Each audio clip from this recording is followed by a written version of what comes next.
Welcome back into Talking Fitchburg. Joining today for Fitch-Rona EMS, Jeff Dostaleck. Jeff, welcome back to the show. How you doing? I am doing wonderful. Thank you very much. How are you?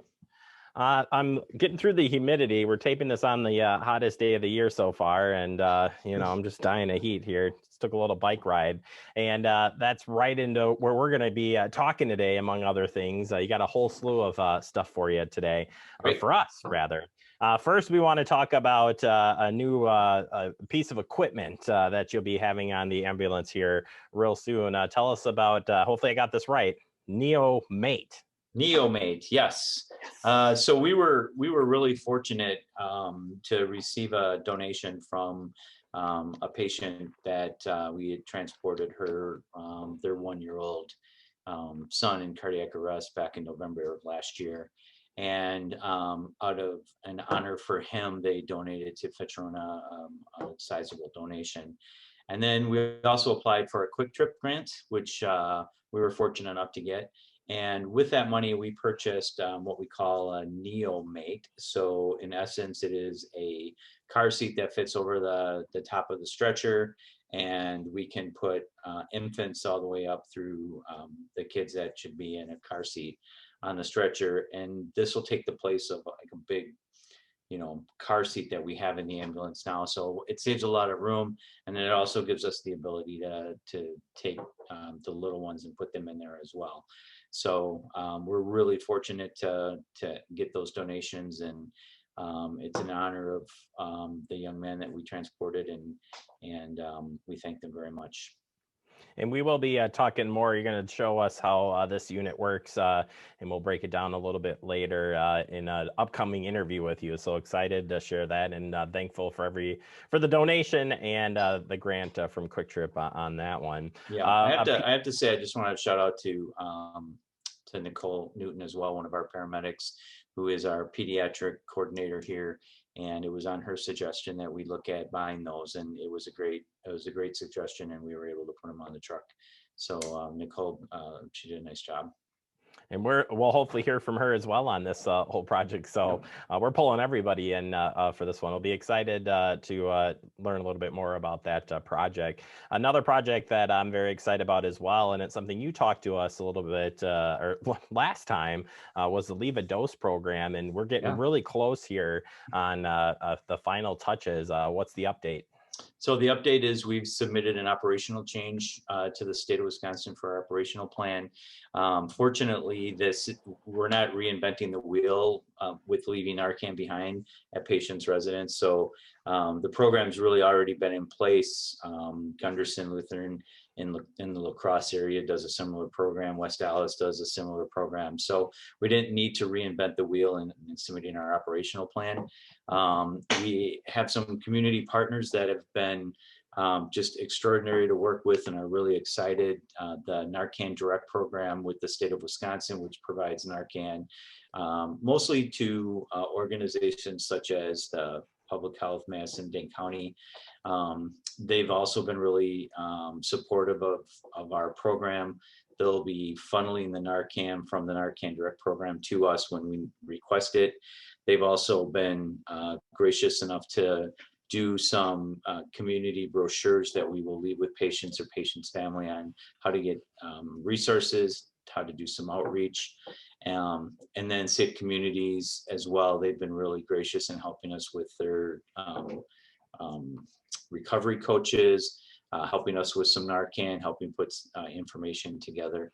So we're really excited. Everything is in place. The only thing we're waiting for is the state to give their blessing on our operational change. And then once that is done, we'll start the program. The training's already put together, and we'll get that out to our employees so they understand what we're doing.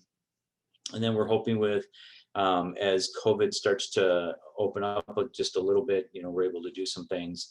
We'll get out to the libraries and some of the community places and talk about what we're doing. The training program is really geared towards the community as well, and recognizing the opiate crisis that we have in our country, and specifically here in Dane County.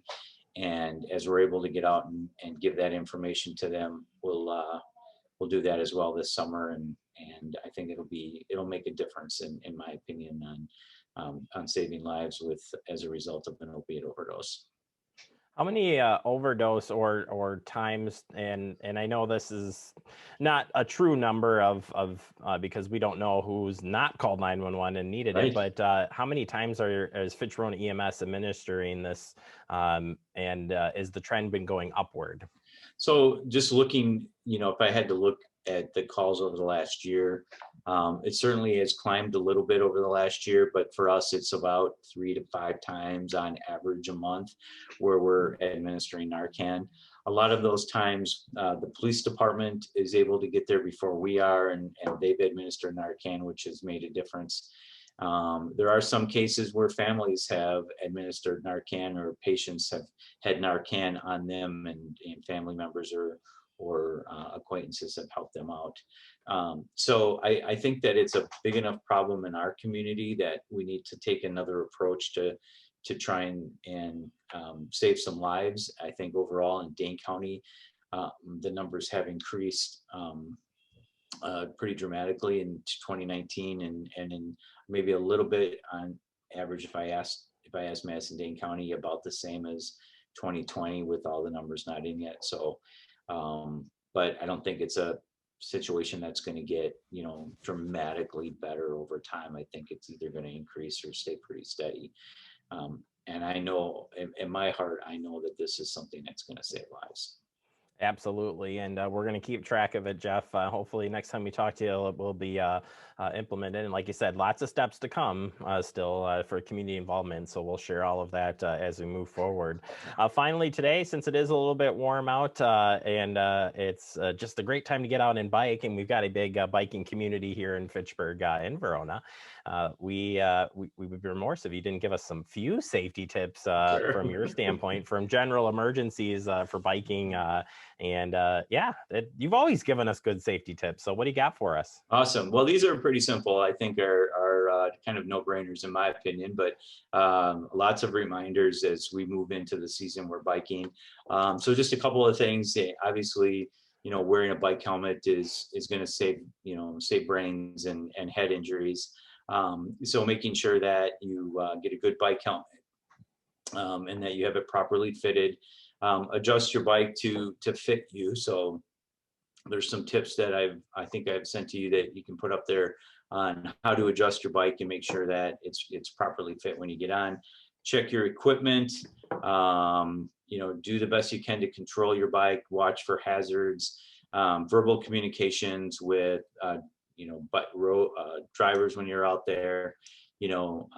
Just making sure you're safe. And I'm not a bike rider.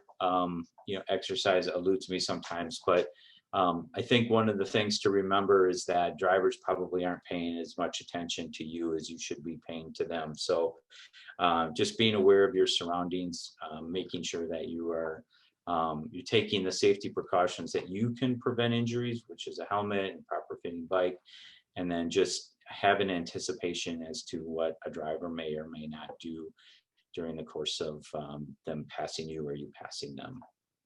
I think Very important. And Jeff, for folks who do go out on bike rides, especially when you get out in some of the rural areas here, what would you have for suggestions on what they should keep on themselves as far as identification, and then as far as trying to communicate where are you, so you and the rest of the safety folks can find people in those situations? Yeah, so if you're riding out on the trails, just having an idea of where you are on that trail, making sure you have a charged cell phone, all the things that we've talked about in the past when you're out, driving around in winter and, you have a tornado come through or bad weather, you have that cell phone with you.